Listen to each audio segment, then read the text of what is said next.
Good morning, folks. This is Kerry with 401k Dexter's here. Got up this morning, made some coffee, jumped in the shower, and had the topic of a video on my mind. So I'm going unscripted this morning. I would just sit down and hit the record button on the iPad and put my thoughts out there for you guys to consider. This video and the last video is recorded on my new iPad that I picked up for Linda and I as a Christmas gift. So let me know if you guys think the quality of this video is better than ones that you've seen in the past. And if you haven't seen some of the past, please go back into the channel and pick a few topics that interest you and watch through those. I want to let you guys know my name's Kerry. Retired systems engineer and technical publications manager, writer, and illustrator. I retired last year in September of 2023. It has now been 4 months that I've been retired and thoroughly enjoying it. So I put together a few videos, finally got 1,000 subs, 4,000 hours, got monetized on YouTube. Just got notification that we will get, I believe it's $230 in our first YouTube check sometime later this month. So appreciate everybody that's subscribed, giving me a thumbs up, made a comment below. It's really helping generate a conversation here that I think a lot of people are interested in, and that is a personal journey, a personal experience on what retirement is like for me. The topic of this video, and I'll title it as such, is retirement should be one of the least risky things you do in your life. And that was on my mind when I got up this morning to put something down on the video. I remember back when I graduated high school, the day after graduation, I was literally in a pickup truck headed from Frankston, Texas, up to Colorado Springs, Colorado. Didn't have a job laid out.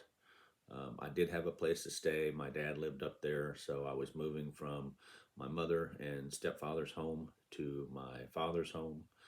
Took me about, I want to say 60 to 90 days to get established, get a job, get an income, a bank account, and then move out into an apartment. Me and a buddy from high school, John Hawkins. Hey, John, hope you're doing well.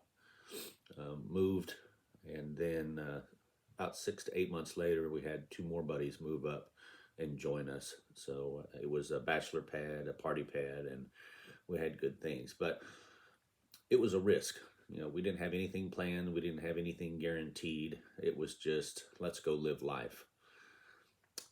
Things changed. I ended up moving around from construction job to construction job. I met Linda through a coworker and moved in with her. We lived together for about a year, and then we knew that we would eventually get married. We had found our soulmate. We've now been married 34 years, knock on wood. She's tolerated me that long. Hush, hush, hush, Oscar. I should have knocked on wood.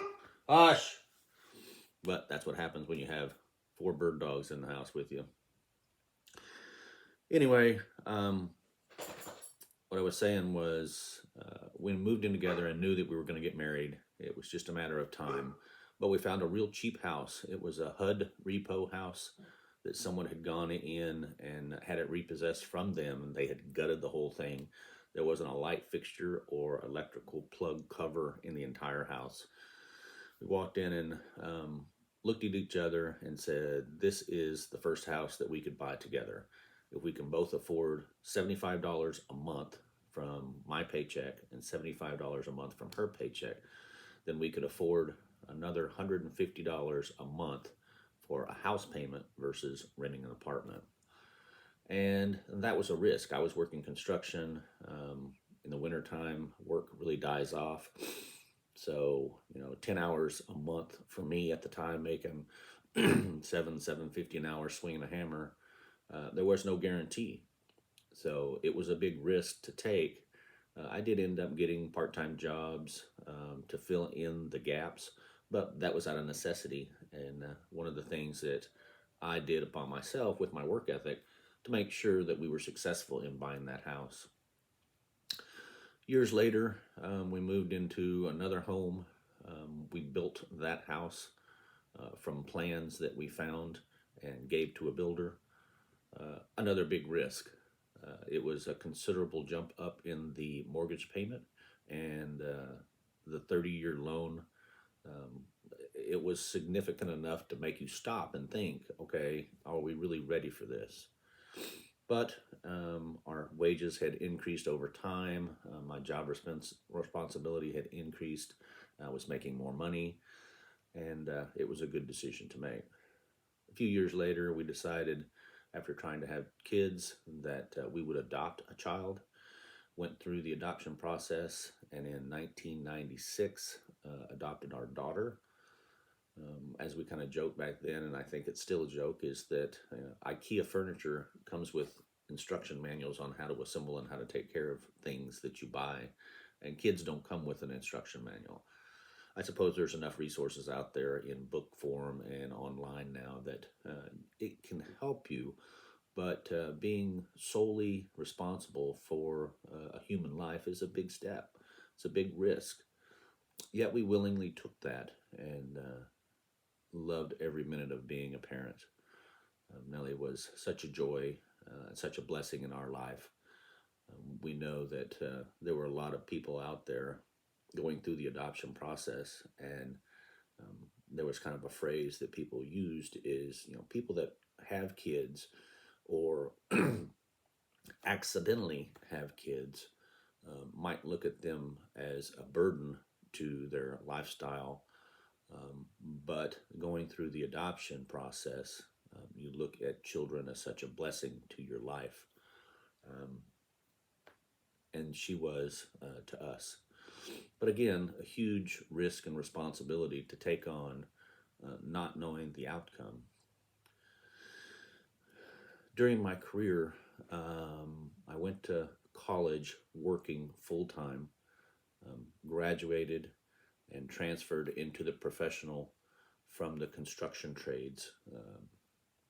Got a career instead of a job. And that was a big risk too. I was making decent money in the construction trades, and my first office job as a CAD operator or drafter was $1 less an hour than I was making swinging a hammer and doing remodeling trades at that time. But we looked at each other and said, this is something that I want to do to progress my career and to support our family. So again, a big risk and a big reward. A couple years later, when Linda had stopped to pick up Nellie from her mother's house, her mother was our babysitter, much like we are our babysitter for our grandson currently. Her mom kept repeatedly saying, "Oh, you should have seen her do this. Oh, you should have seen her do that. It was so cute today. She did this, and she smiled, and she took a couple steps." And I got home from work one day, and Linda had all the bills laid out on the table, and she said, "I want to quit my job." Now you have to understand, we had started a consulting company. I was doing freelance artwork, illustration work for Digital Equipment Corporation up in Colorado Springs. And Linda had quit her job and started consulting at businesses that needed IT services. She was a computer programmer, IT consultant. So she was making really good money, probably 2 to 3 times what I was making at that time. So when she laid all our bills out and said, we can pay bills and I get to stay home, it was kind of one of the biggest risks that we had taken in our lives. But again, one that I wouldn't trade for anything because of the result that it got to have Linda stay home and be a stay-at-home mom for the rest of her professional career, which she did work part-time there for a little bit, but again, nothing that I would ever trade that time or experience for. Morning, Daddy. Morning, sweetheart. Linda just got up, so I'll try to make this a little bit shorter. Oh, sorry. Lastly, I moved around a couple times during my career, changing jobs, getting promotions, moving from one state to another and then back to another state and then back to the final destination that we're at currently. All those position changes and job changes, they never came with a job guarantee, wage guarantee. It was always, at will employment. And those decisions you have to sit down and make with your spouse, taking in all considerations of life, finances, comfort levels, companionship, and the things that matter most to you. So when it comes time to retire, that subject should be well rehearsed, well thought about, and well planned. All the things in life that you've done up to the point of retirement have involved risks. But for some reason, people look at retirement as one of the riskiest moves they can make. Yes, it is true that there is the potential of running out of money, of having a black swan event that tanks the market.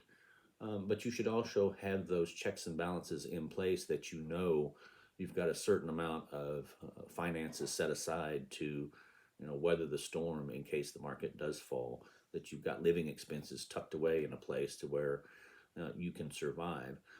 And as you've always done throughout your life,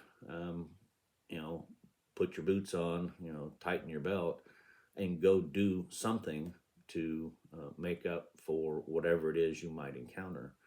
You've been successful to the point of retirement, and as long as you've thought it out and planned well, the risk should be minimal compared to other things you've experienced in your life.